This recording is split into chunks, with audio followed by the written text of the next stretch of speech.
ઉદાસ ઓછા રહેશું. કારણ કે જે તત્વોનું બનેલું છે એ તત્વોની સાથે રહેવાનું છે. પણ વૈષ્ણવના 5 તત્વો કયા ખબર છે મારા વાલા? આકાશ એટલે ગોવર્ધનનાથ. આકાશ એટલે કોણ? એક તારો હાથ ઊંચો શ્રીનાથ, સૌને બોલાવતો ઊંચો કરી. પછી વાયુ એટલે ગિરિરાજ બાવા, હાથમાં લઈને પુલત્સ્ય મુનિ જતા હતા ને, બધા જાણો જ. જો મારે એક ખાસ કહેવાનું, ગિરિરાજજીની વાત આવી. હવે વ્રજમાં જાઓ અને કુસુમ સરોવર પર જાઓ તો સાંજે જજો.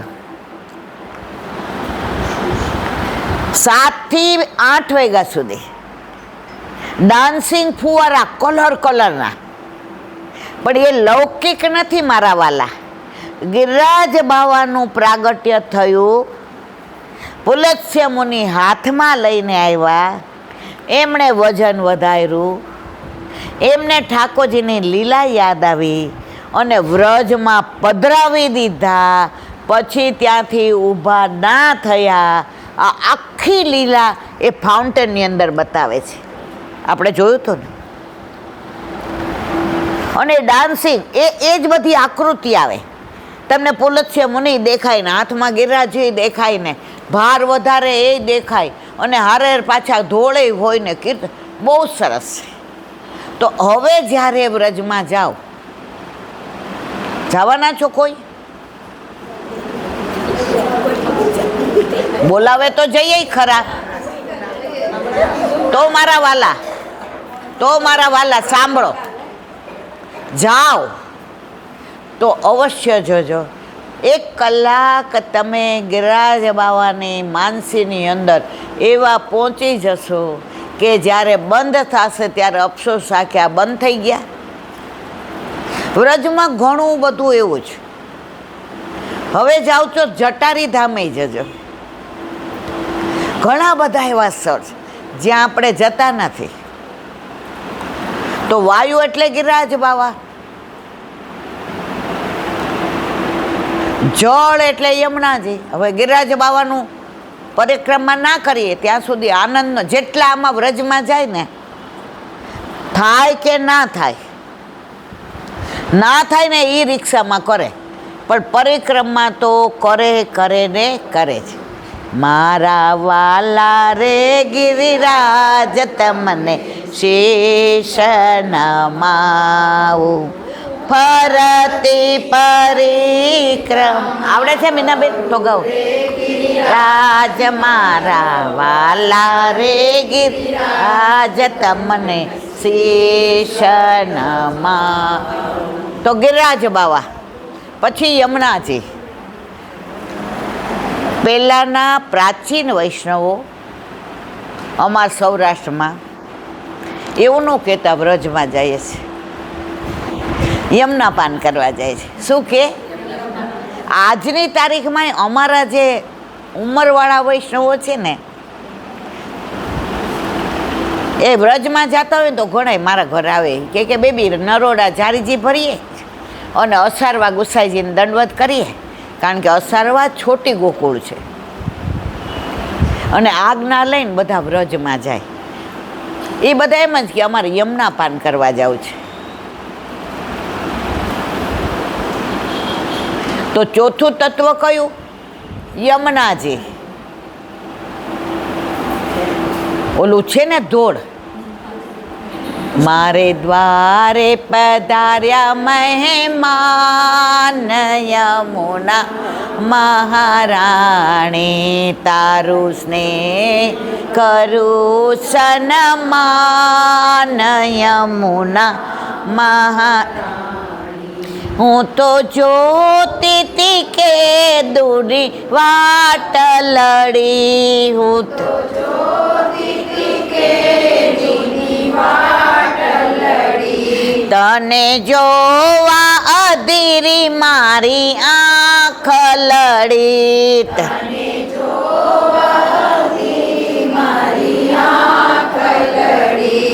મારા પૂરા કર્યા અરમા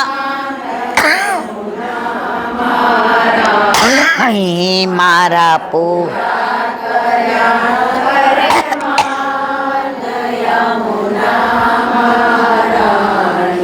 હું તો શ્રીજીની સાથે તારી સેવા કરું.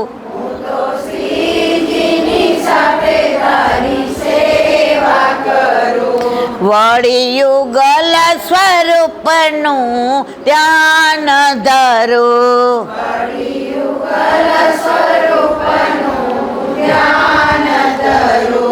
તને આપું હૈયામાં સ્થાન યમુના મહારાણી. તને આપું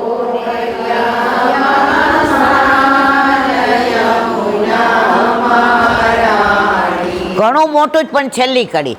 તારું પાન કરું તો મારા પાપ ટળે. આવ્યું પણ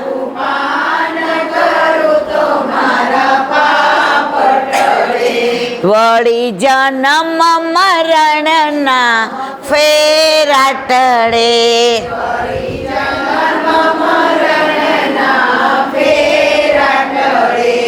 તારા હૈયામાં આપ મને સ્થાન યમુના મહારાણી. તારા હૈયામાં આપ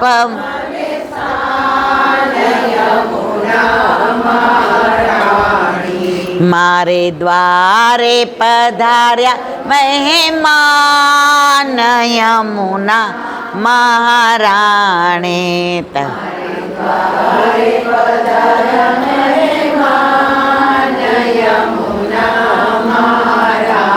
તો ચાર તત્વ આપણા અને પાંચમું અગ્નિ એટલે સાક્ષાત વલ્લભ. વલ્લભ મારા કાનમાં કઈ કઈ ગયા. શ્રી વલ્લભ મારા કાનમાં કઈ હું ક્યાં હતી ને ક્યાં મને લઈ ગયા. ક્યાં હતી ક્યાં મને લઈ ગયા. વલ્લભ મારા કાનમાં કઈ કઈ ગયા. શ્રી વલ્લભમાં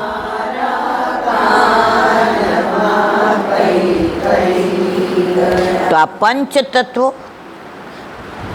વૈષ્ણવના આકાશ એટલે શ્રીજી બાવા, વાયુ એટલે ગિરિરાજ બાવા, જળ એટલે યમુનાજી, પૃથ્વી એટલે વ્રજભૂમિ અને અગ્નિ એટલે સાક્ષાત વલ્લભ. એટલે જ આપણે લખતા નથી આપણે લીલામ જઈએ ત્યારે કે મરી ગયા કે મૃત્યુ પામ્યા. શું લખે? ગોલોક. કારણ કે આ તત્વ ક્યાં છે? તો આજે છે યોગીની એકાદશી. યોગ એટલે જોડાણ. તમારે શરીરને સ્વસ્થ રાખવું હોય તો યોગ મસ્ટ. કસરત કરો, યોગા કરો તો તમારું શરીર સ્વસ્થ રહેશે. તકલીફ હશે તો ઓછી થશે. પણ આપણા માટે આજે યોગીની એકાદશી. કુંભનદાસ જેણે પ્રભુ સાથે એવો યોગ સાધી લીધો હતો કે ઠાકોરજી સિવાય એને બીજું કાંઈ દેખાતું, અને આપણને ઠાકોરજી સિવાય બધું દેખાય. જો તમે જ કહો છો, જ્યાં સુધી આપણો યોગ પ્રભુ સાથે નથી થયો પાજોદના પાનબાઈ એનું એક દોડ છે સરસ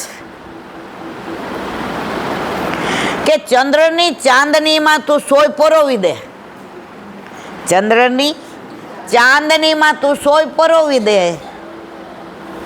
એવું તારું ચિત્ત ઠાકોરજીમાં પરોવાઈ જાય પછી તારે બીજે ક્યાંય જવાની જરૂર. આપણે તો મોતિયો ઉતરાવ્યો હોય, ચશ્મા પહેરતા હોય નંબરવાળા, અને સોય પરોવી હોય એટલે ધીમેકથી બેસી જાય. એ તૃપ્તિ આશે જ સોય પરોવી દે ને. કેમ બેન તારી આંખ ક્યાં ગઈ છે? ઈલા બેન, ચિત્ત બીજે છે એટલે એકાગ્ર નથી કરી શકતા. કુંભનદાસે ચિત્ત એકાગ્ર કર્યું હતું. ગુસાઈજીને ખબર હતી કે કુંભનદાસ ઘરમાં વસ્તારી છે અને થોડો દ્રવ્યનો સંકોચ છે, એટલે પરદેશ જતા હતા. કુંભના તું મેરે સંગ ચલ. ગુસાઈજી કે ભેગો આવે તો બધું સમજી ગયા ને મારવાલા. ગુરુ આજ્ઞા તો પડાય નહીં. કુંભનદાસ કે જરા જેવી આજ્ઞા. એ કે તું અપ્સરા કુંડ બેસ, હું આવું છું. અપ્સરા કુંડ જઈને બેઠા. ગોવર્ધનનાથજીની સામે જોયું ને ધજાની સામે જોયું ને ગિરિરાજ પર્વત સામે જોયું ને પર્વતમાં ગાય ચરે ને હારે બછરું ને ઉપર મોર કળા કરે બોલે માઈ ગોવર્ધન પર મુરવા ને કોયલનો કોહો કોહો અવાજ આવે ને પપીહાનો પીહુ પીહુ અવાજ આવે, વનરાય દેખાય. કુંભનદાસના મુખમાંથી નીકળી ગયું કિત્તે દિન બીત ગયો. હજી તો અડધો કલાકે નથી થઈ પણ વિરહ એવો થાય છે અને આંખમાંથી અશ્રુની ધારા. અરે ગોવર્ધનનાથજીથી દૂર જવાનું, આ વ્રજ છોડવાનું. અને ગુસાઈજીએ આવતા દૂરથી કીર્તન સાંભળ્યું અને હૃદય દ્વારા ભરાઈ ગયું હતું. એ ગુસાઈજી સમજી ગયા. આવીને શું કીધું? કુંભના તેરો પરદેશ હો ગયો, જા. તને જેટલો વિરહ છે ને એનાથી અધિક વિરહ ગોવર્ધનનાથજીને છે. આ યોગ, આ યોગીની. એવા જ બીજા અડિંગમાં રહેતા હતા અવધૂતદાસ. વલ્લભે એને શરણે લીધા અને એવી કૃપા કરી કે રાસલીલાના દર્શન કરાવ્યા. રાસમાં બધાય સ્વરૂપના દર્શન અવધૂતદાસને થયા. અને એનું જોડાણ ક્યાં થઈ ગયું? ઠાકોરજી સાથે યોગ થઈ ગયો. એટલે યોગીની એકાદશી. અને ત્રીજું ઉદ્ધવજી. ઠાકોરજી સાંજ પડે દ્વારકાધીશ એટલે મથુરામાં અટારીએ જઈને ઊભા રહીએ અને ગોકુળ સામું જઈને જુએ.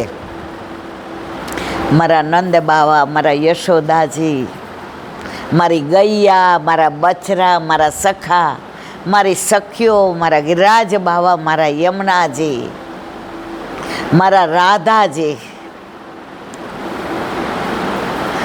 આંખમાંથી ને બે અશ્રુ પડી જાય. જુએ કોઈ જોતું નથી દે. અને ઉદ્ધવ આવી અને ખભે હાથ મૂકે. પ્રભુ આ શું છે?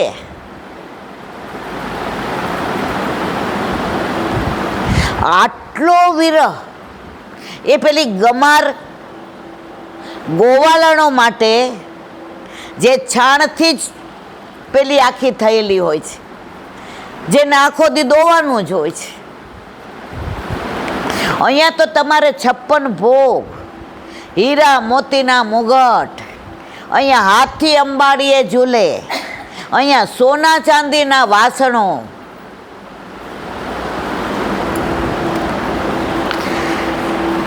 ઠાકોરજી ક્યાં ઉદ્ધવ જ્ઞાની છે? બ્રહ્મની ને પરમાત્માની વાતો મારી સાથે કરે છે. એને હું ઉપદેશ આપીશ તો સમજાશે. પણ મારી ગોપીઓ પાસે જાશે ને તો એને ખબર પડશે કે હું શું છોડીને અહીંયા આવ્યો છું. અહીંયા મને કનવા કહેવા વાળું કોઈ નથી. અહીંયા મને માખણ મિશ્રી હાથમાં લઈને આંગળીએથી ચટાડવા વાળું કોઈ નથી.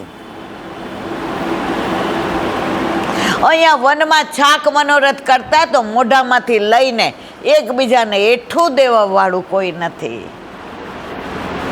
અહીંયા ત્યાં ગાયો ચારવા જાતા તો જેવું કદમ બચાડે કાન બોલાવત ગૈયા ઉપરનો ફેરવો ત્યાં બધી ગાયો હોક હોક કરતી મારી આજુબાજુ આવી અને મને કહેતી કે આવી ગઈ છે, હવે આપણે જાવું છે પ્રભુ. ત્યાં યમુનાજી યમુના કિનારે મારી રાહ જોતા કે મારા પ્રભુ પધારશે, વેણુનાદ કરશે, સામનેજી પધારશે અને મારી નિકુંજમાં યુગલ લીલા થશે.